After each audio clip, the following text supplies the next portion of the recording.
This is the part two of research reading. This is going to be a very interesting lecture for you. तो इधर मैं आपको कुछ चीजें समझाऊंगा, ठीक है।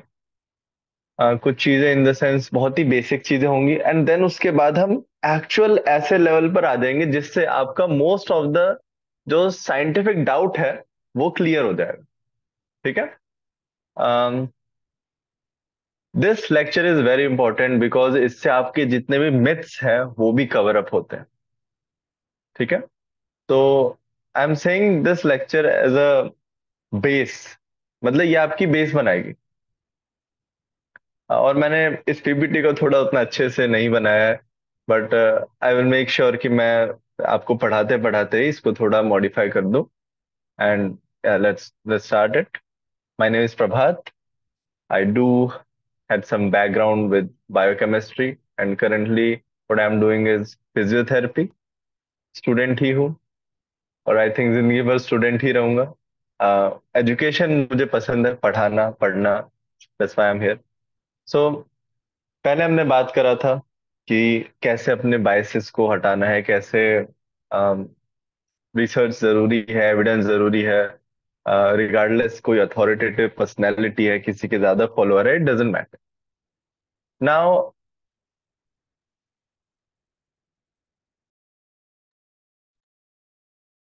Yes, now we are moving to our next part which is very important कि रिसर्च है क्या, स्टडी है क्या, राइट। तो इधर बहुत लोग कंफ्यूज होते हैं, क्योंकि कंफ्यूज इन द सेंस वो एक्चुअली में बेस क्लियर नहीं करते और पढ़ने चले जाते हैं एक्चुअल स्टडीज। तो आपको बेस बनाना पड़ेगा, उसके बाद आप पढ़ोगे तो मजा भी आएगा। सो इधर मैं थोड़ा थोड़ा जो भी इंग्लिश में लिखा है आपको समझा देता हूँ, फिर अपनी हिंदी में बात करेंगे। The scientific method is a formal set of step that researchers follow to conduct research. Simple. The scientific method can be broken up in a variety of different ways. See, आप जब भी कोई रिसर्च करते हो, है ना, तो कुछ स्टेप्स होते हैं भाई। आम, कैसे क्या एग्जांपल दिया जाए। सपोज आपका कोई जानी दुश्मन है ना। ये जानी दुश्मन छोड़ो, आपका कोई आपका कोई फ्रेंड है ना। आपको फ्रेंड, काफी टाइम से आप फ्रेंड हो, अब अचानक से आप दोनों अलग हो गए, उसका ट्रांसफर आ गया है ना, उसके फादर का ट्रांसफर आ गया, उसका ट्रांसफर आ गया। तो अभी वो दूर चला गया, और काफी साल हो गए, आप मिले नहीं हो उससे, कभी बात नहीं हुई इतने सालों में। अब आपको उसको ढूंढना है। ढूंढते टाइम क्या करोगे? रिसर्च करोगे, है ना। वही तो रिसर्च करना है इधर। So first step is identifying and developing a problem. भाई प्रॉब्लम क्या है? मेरा दोस्त मुझे नहीं मिल रहा, right. So all research starts with identifying a problem or topic of interest and defining the study's purpose। भाई आपका पर्पस होता है तभी आप स्टडी करते हो, सिंपल। मुझे स्टडी कंडक्ट करनी है कि यार बाइसेप कर्ल अच्छा है डंबल के साथ या फिर केबल के साथ, तो मैं स्टडी कंडक्ट करूंगा, सिंपल है। This is the problem. Problem क्या है? प्रॉब्लम ये है कि I just want to find out कि किस में हाइपरट्रोफी ज्यादा होती है, सिंपल। तो अगेन हम देसी प्रॉब्लम पर आते हैं। देसी प्रॉब्लम क्या है आपकी कि आपका आपका दोस्त नहीं मिल रहा आपको, चलो प्रॉब्लम हो गया। Now formulating the hypothesis. A hypothesis is a testable statement of the anticipated result of a study.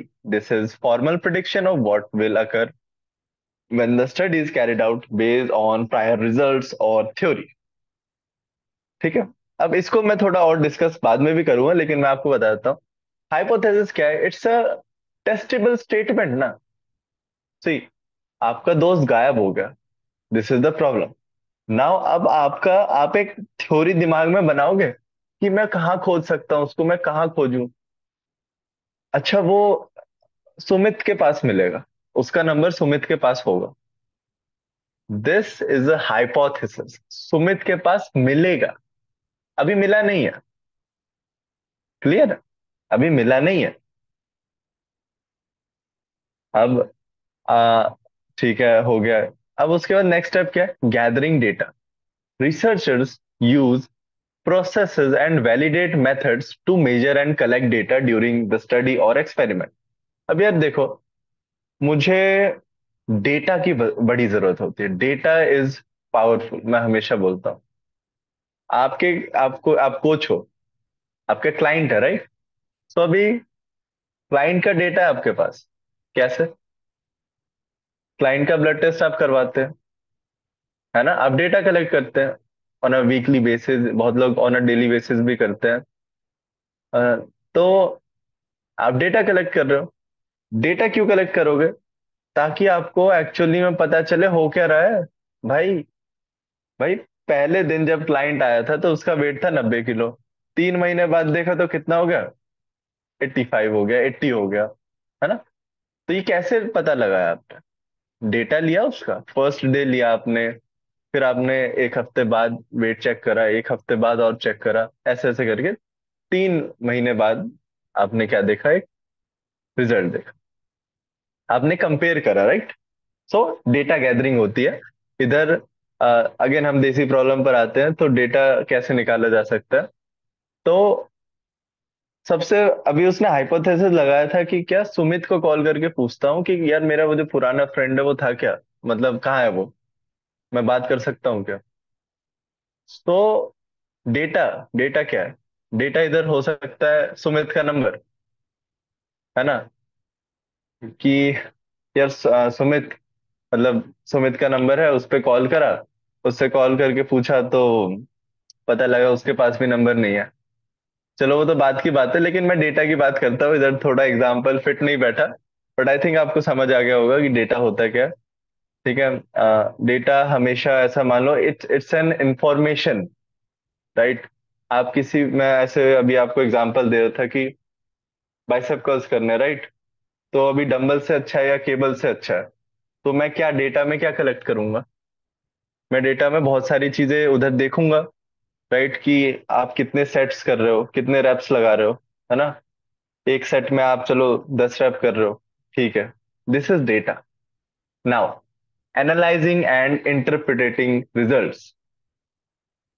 Interpreting results. Once data is collected from the experiment or study, it is then analyzed using statistical methods. आजकल बहुत सारे software आते हैं, SPSS हो गया, बहुत सारे, right? तो उधर क्या होता है? स्टैटिस्टिकल एनालिसिस होता है, stats. This is an interesting, और जिसको मैथ से मतलब बहुत ही दुश्मनी है तो उसके उसके लिए थोड़ा बेकार होगा. इवन मुझे खुद बेकार लगता है स्टैट्स, बट ठीक है, वो भी हम आगे देखते हैं. आगे कब, मतलब इधर तो मैं नहीं बताऊंगा उतना stats, because I I try my best, मैं जितना भी फ्री में दे सकता हूँ, है ना? जितना भी आपको मदद आ जाए, अगर आप अफोर्ड नहीं कर सकते, but definitely if I am giving something, right? So to upgrade yourself, तो आपको कुछ चीजें मेरी और लेनी पड़ेंगी to know more.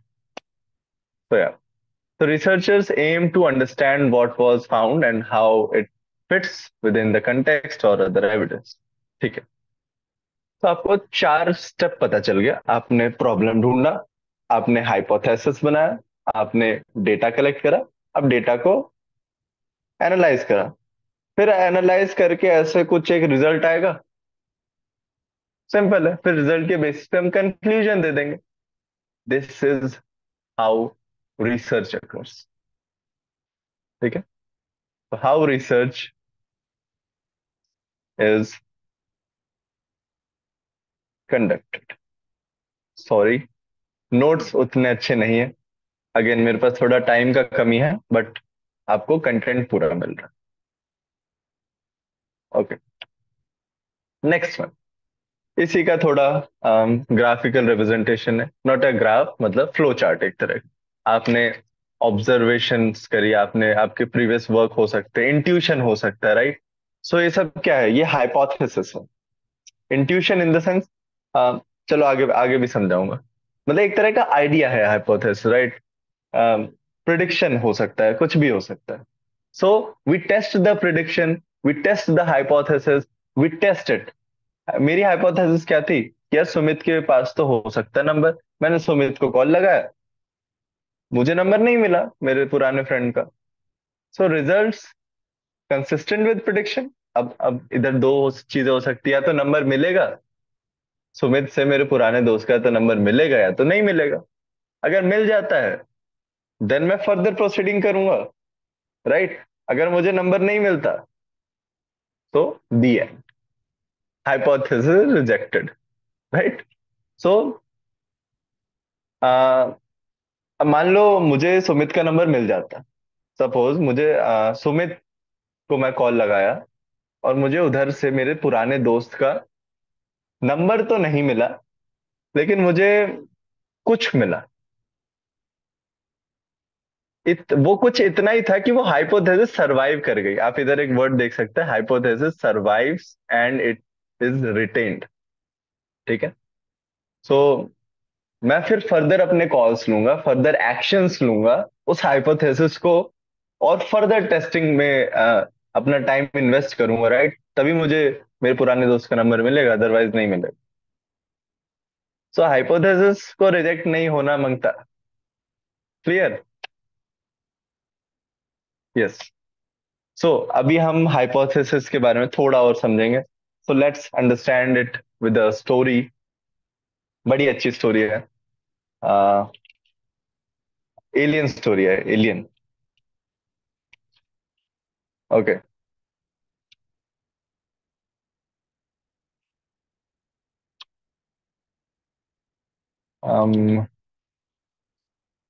Okay. Suppose आप आज से बहुत सालों पहले पर आ चुके हो। अभी रिसर्च वगैरह ज्यादा चल नहीं रहा है, राइट। अभी हम बहुत ही पुराने जमाने में चले गए हैं, जिधर ये सब हो ही रहा होता है। हम एक बेसिक दिमाग लगाएंगे, चीजों को समझेंगे, एनालाइज करेंगे, and that's all we will understand what research is. और फिर हम एक बहुत ही अच्छे चीज के बारे में बात करेंगे, विच इज अ पिरामिड। सो ये लेक्चर थोड़ा लंबा होगा, बट आपको एंड तक टिके रहना है, देखना है। This is must for you guys. Let's understand it with the story again. एक अननोन स्पीशीज आ गई इंसेक्ट की। आप अपने फैमिली के साथ, अपने गांव वालों के साथ रहते हो, अटैक कर दिया। एक झुंड ने, एक इंसेक्ट के झुंड ने अटैक कर दिया। आपने क्या देखा, वो अटैक के नाम पे क्या करते हैं, बाइट करते हैं। They bite you.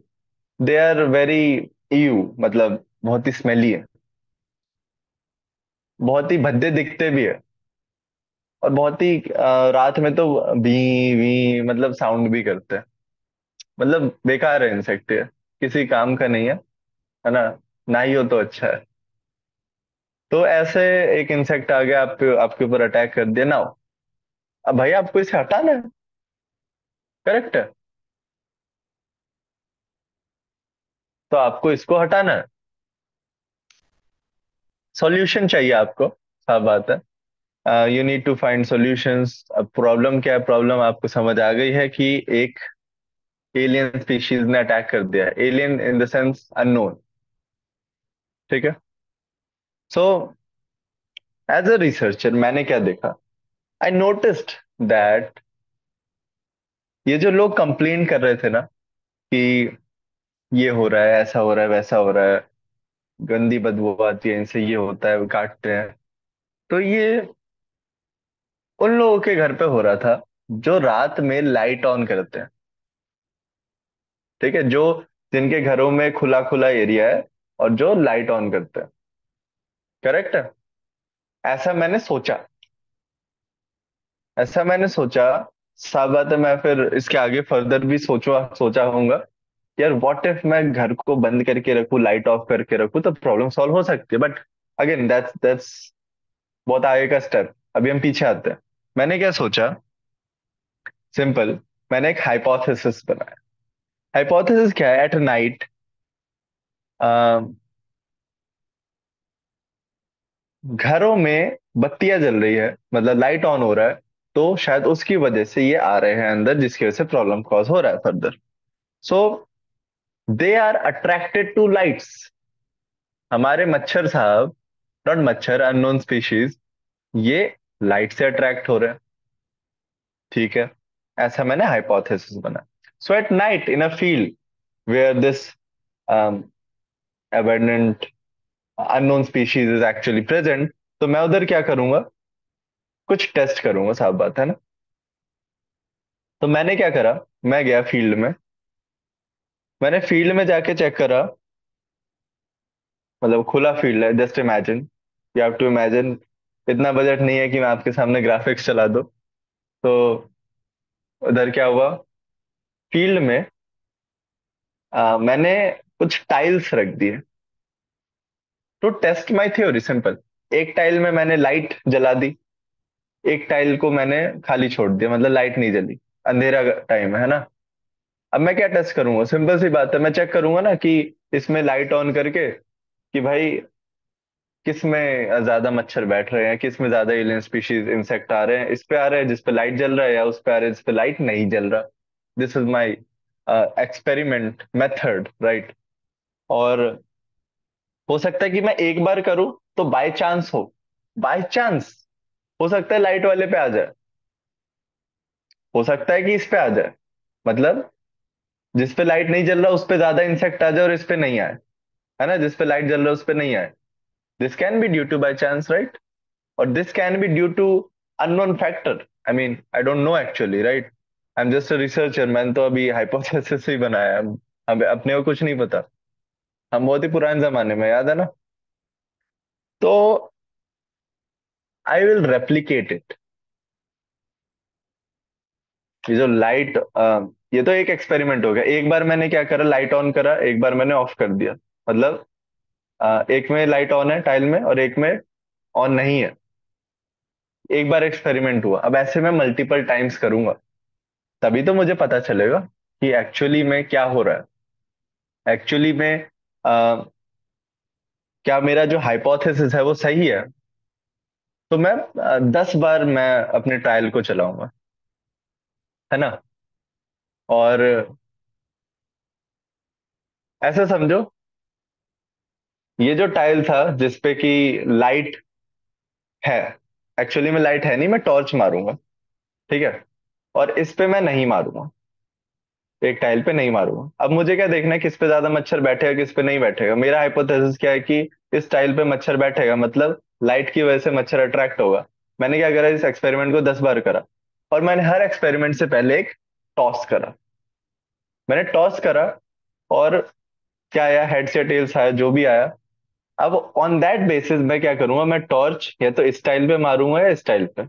भाई मेरे खुद का भी तो बायस हो सकता है, नहीं हो सकता। कहने का मतलब है कि this should be unbiased experiment, right. मतलब हो सकता है कि इस पर्टिकुलर जगह पे, I am just saying you few words, I tossed a coin to decide which of the pair was going to be lit, ठीक है। सो इससे एक्चुअली में फायदा होगा क्या, हो सकता है कि मैं इस इस वाले पे जानबूझ के टॉर्च मार दूं, क्योंकि इस एरिया में ऑलरेडी ज्यादा मच्छर थे, ये हो सकता है ना।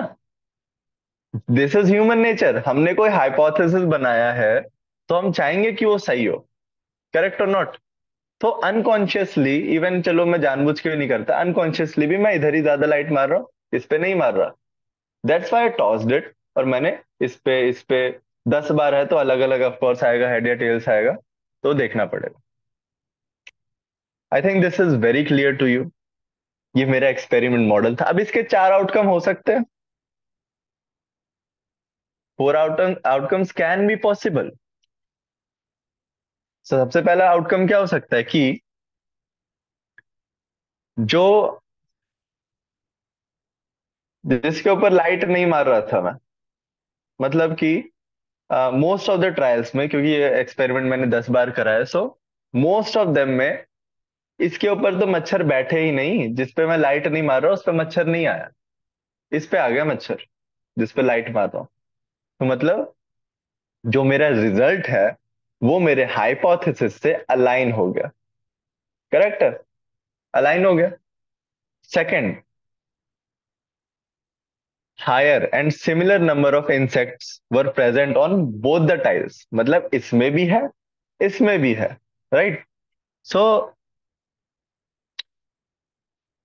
This is again inconsistent, right? ये रिजल्ट के साथ अलाइन नहीं हुआ यार, मतलब लाइट का तो कोई फर्क है ही नहीं। इस पे भी उतने ही मच्छर बैठ गए, इस पे भी उतने ही मच्छर बैठ गए। एक टाइल पे लाइट मारी, उतने ही मच्छर बैठे, 10 मच्छर आ गए। इस टाइल पे मैंने लाइट नहीं मारी, उतने ही मच्छर बैठ गए। तीसरा क्या हो सकता है? नो मिलेट्स, मतलब sorry, no insects were present on either tiles, मतलब किसी टाइल पे कोई प्रेजेंट ही नहीं था। So again it is difficult to know क्या है क्या नहीं माजरा। हो सकता है कि it can be due to unknown factor, मतलब जो टाइल मैंने रखी है हो सकता है वही स्लिपरी हो सकता है उस टाइल में कुछ ऐसा स्मेल हो जिससे मच्छर बैठ ही नहीं रहे हो, right? So we don't know. Science में आप हर बार कई बार सुनोगे द आंसर इज, मतलब साइंटिस्ट ही बोलते हैं वी डोंट नो। और ये बोलना बहुत अच्छी चीज है, this is very good habit I will say. और इधर हमें कुछ अच्छा खासा पता नहीं चलता कि अलाइन हुआ या नहीं हुआ, सो ऐसे कर लेते हैं इसको। अभी चौथे पर आते हैं। चौथा क्या हो सकता है? Lot of insects were present on the unlit tile, मतलब उस पे बैठ गए जिसपे कि मैंने लाइट नहीं जलाया, और उस पे तो कोई आया ही नहीं जिसपे मैं लाइट जला रहा था। So this is truly not consistent with our hypothesis and it truly rejects it, right? So अब हमारे पास रिजल्ट आए होंगे, मैंने टेस्टिंग की, ये तो चार आउटकम थे, मतलब ऐसा हो सकता है, राइट? ऐसे ऐसे पॉसिबल आउटकम्स है। तो मेरे पास जो भी टेस्टिंग मैंने की उसका रिजल्ट आया, मैं उसको रिजल्ट को किस में डालूंगा? अपने सॉफ्टवेयर में डालूंगा, और जो भी फर्दर टेस्टिंग होगी उसके थ्रू मैं एक रिजल्ट बनाऊंगा। That's it, this is all. ये आपको समझना जरूरी था। नाउ बहुत बार आप देखोगे, बहुत बार क्या देखोगे कि कई बार आपका जो हाइपोथेसिस होता है वो रिजेक्ट हो जाता है। बट वो रिजेक्शन कोई गलत चीज नहीं है, राइट? इससे लोगों का टाइम ही बचेगा उल्टा, and it's still a progress ना। Rejection of an hypothesis is still a progress. ये स्टिल बताता है कि आपका जो एक्चुअली में सिस्टम का फंक्शनैलिटी था, मतलब तभी तो फर्दर कोई और टेस्टिंग होगी ना किसी और थ्योरी पे, मतलब किसी और हाइपोथेसिस पे, नॉट थ्योरी। तो बहुत सारे, मैं बोलूंगा पहले के टाइम होते थे, अब थोड़ा कम हो गया, कि बहुत सारे जो जर्नल्स है ना जहाँ पे पब्लिश होती है स्टडी, वो सिर्फ पॉजिटिव आउटकम को ही लेते हैं, मतलब वो नेगेटिव आउटकम्स को पब्लिश ही नहीं होने देते। तो ये थोड़ा गलत मैं बोलूंगा, बट अगेन क्या ही कह सकते। नाउ लेट्स टॉक अबाउट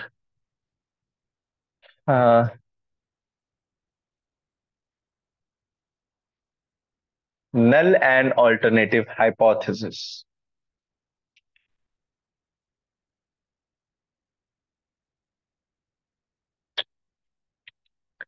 तो आपको इससे पहले ही समझ आ गया कि हाइपोथेसिस अगर रिजेक्ट हो गया, है ना, अगर हर बार रिजेक्ट हो रहा है, राइट? अभी जैसे मान लो 10 बार मैंने करा, हो सकता है कि चलो it's still due to by chance, मैं अगली बार दोबारा टेस्ट करूंगा, बार बार टेस्टिंग में वो हाइपोथेसिस फेल हो रहा है। So if we have clear enough evidence then definitely फिर हम उसको अवॉइड ही करेंगे।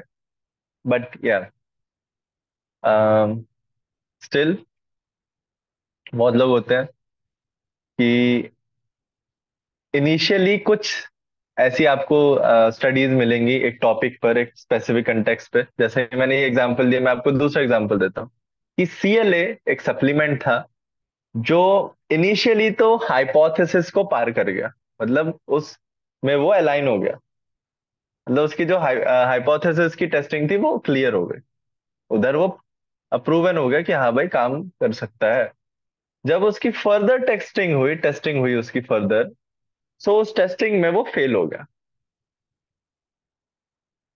सीएलए सीएलए से फैट वेट लॉस होता है, right. Initial testing animal studies जो थी और कुछ ह्यूमन स्टडीज भी वो बताती थी कि चलो ठीक है होता है, बट बाद में हमें पता चला कि it's just a matter of 1 kg।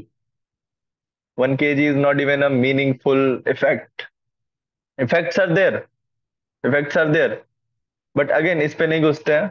तो आई थिंक आपको क्लियर है क्या होता है हाइपोथेसिस। तो हाइपोथेसिस में भी आप देखोगे मैंने आपको आउटकम्स बताए।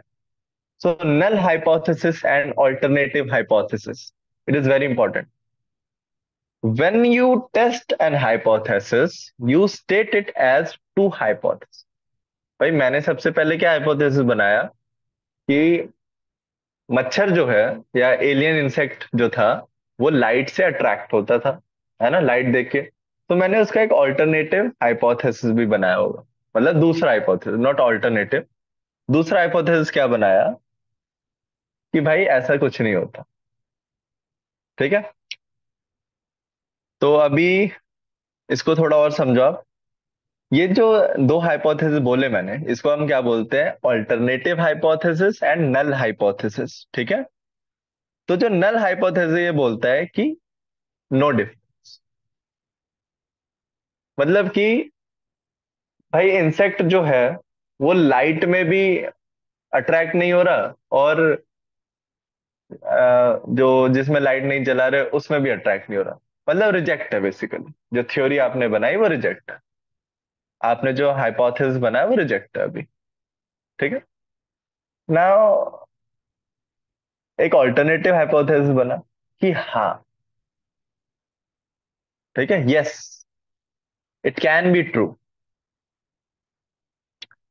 तो दैट्स इट, ये था।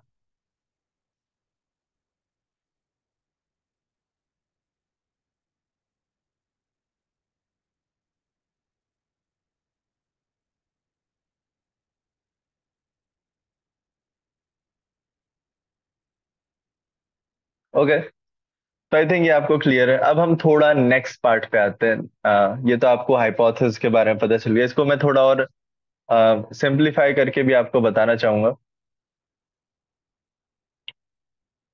वेट अ मिनट, इसको आप बीपी की गोली से समझो। बीपी का गोली क्या है, अभी बताते हैं।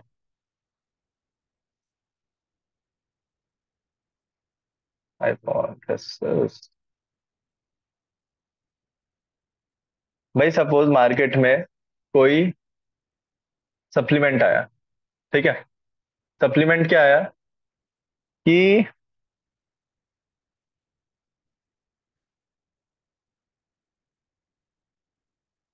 प्रभात का सप्लीमेंट आया। सप्लीमेंट का नाम ही है प्रभात। ठीक है, तो प्रभात का जो सप्लीमेंट है, मैं उसको क्या बोलूंगा कि वो सप्लीमेंट आपका बीपी रिड्यूस करता है। करेक्ट है, सो वो बीपी रिड्यूस करता है। This is an alternative hypothesis. Null hypothesis क्या बनेगा कि the medication has no effect on blood pressure, और the supplement has no effect on blood pressure. Simple है। I think now you are clear with null hypothesis and alternative hypothesis. इसके बाद मैं आपको एक एविडेंस पिरामिड समझाना चाहूंगा, विच is very important, और ये आपके लिए जरूरी है। Okay,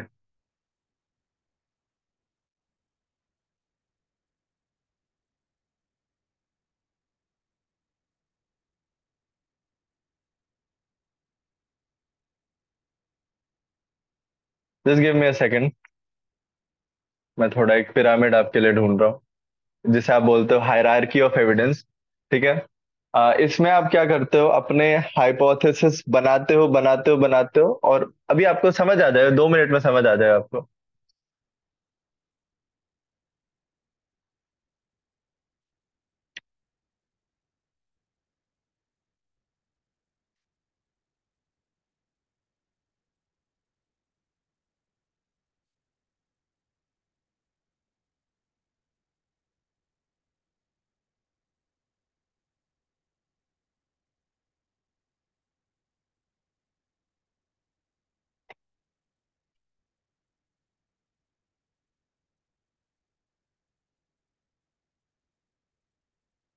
okay, here it is. I think पढ़ने में मजा आ रहा होगा। Okay, this is the pyramid which I was talking about. तो एक्चुअली में साइंटिफिक एविडेंस ये नहीं होता कि आप गट फीलिंग बोल रहे हो, आपका कोई एनेक्डोटल एक्सपीरियंस है, ठीक है, आप किसी मैंगो.com, चैंगो.com इन सब से बता रहे हो, हेल्थ लाइन हो गया, वेब एमडी हो गया, दीज आर नॉट एविडेंस। ठीक है, आपको मोस्ट ऑफ द गूगल अगर आप करोगे तो हेल्थ लाइन, वेब एमडी इन सब के आर्टिकल्स मिलेंगे, and they are not evidences. तो देखोगे हायरार्की ऑफ एविडेंस में क्या होता है, जो वीकेस्ट है, वीकेस्ट होता है आपका case reports, opinion paper and letters. ठीक है भाई, केस रिपोर्ट, सोए के एग्जांपल लेते हैं। किस किसने स्टडी पढ़ी है वो वाली जिसमें कि एक बंदे ने 3 लीटर सोया मिल्क पिया था तो उसको कुछ गायनोकोमेस्टिया टाइप हो गया था। So it's a case report, एक बंदे के ऊपर होता है ये तो। This is the weakest weakest evidence. Even आपको इसे एविडेंस कंसिडर करने की भी जरूरत नहीं है, बिकॉज इसकी actually it's an evidence, but इसका कोई प्रैक्टिकलिटी नहीं है। अगर मैं प्रैक्टिकल टर्म्स में बात करूं, सो दिस होल्ड्स नथिंग। ठीक है, case reports is the weakest, opinion paper is the weakest. फिर उसके ऊपर आता है क्या, animal trials and in vitro studies. भाई, एक होता है टेस्ट ट्यूब स्टडी, इसको आप पढ़ना, जिसे आप बोलते हो सेल कल्चर स्टडी। उसमें क्या होता है, एक पेट्री डिश लिया जाता है और उस पे एक पर्टिकुलर सेल के ऊपर फर्दर टेस्टिंग की जाती है। सो एक सेल के ऊपर की जाती है, और it can be multiple cells, right. Animal trials चूहों पर, रैट्स पे, right. Animal trials are important, cell culture studies are important, even case reports are important, right. But ये सब वीकेस्ट है in terms of practicality, far from practicality.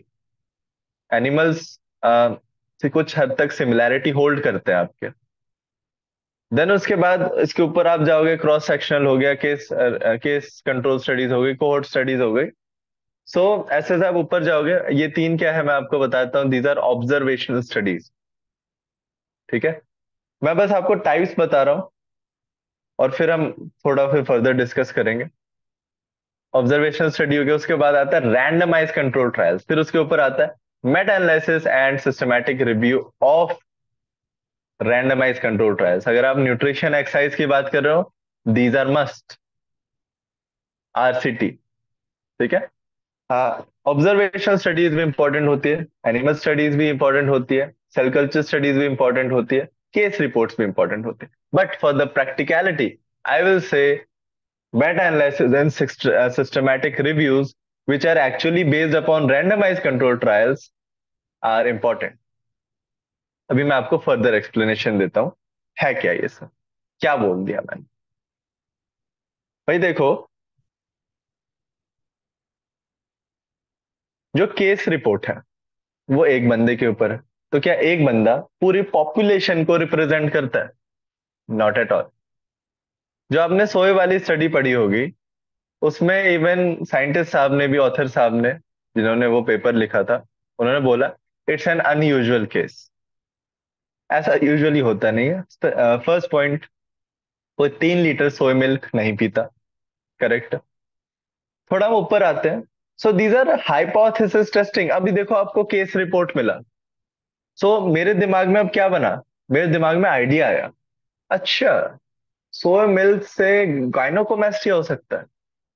It's an hypothesis, we have the preliminary data, we have the hypothesis, जो भी मैंने बनाया खुद, based upon case report, right, कि क्या सोए से गायनोकोमेस्टिया हो सकती है। फिर मैंने क्या कंडक्ट करा, एनिमल ट्रायल, सेल कल्चर। अब एनिमल ट्रायल्स में भी दिक्कत होता है कि उधर भी आप जो डोजेज रखते हो वो बहुत हाई रखते हो। ठीक है, सो फॉर एग्जाम्पल मैंने एनिमल ट्रायल करा, मैंने उधर भी क्या देखा, अच्छा, एस्ट्रोजन तो बढ़ रहा है, टेस्टोस्टेरोन कम हो गया। सो अभी मुझे फर्दर फिर फाइंडिंग्स मिली, राइट? मुझे फर्दर फाइंडिंग्स क्या मिली? अच्छा, गायनोकोमेस्टिया हो रहा है, राइट? इस्ट्रोजन बढ़ रहा है, टेस्टोस्टेरोन रिड्यूस हो रहा है, but it's in animal trial. फिर आप थोड़ा ऊपर गए, आपने क्या देखा? ऑब्जर्वेशनल ट्रायल करा आपने। कभी भी आप एक नहीं करते, केस रिपोर्ट भी एक करा, ठीक है, that's a different thing. Animal studies भी मल्टीपल होंगी, डिफरेंट डोजेजेस पर होंगी, है ना? I mean, this is logical, right?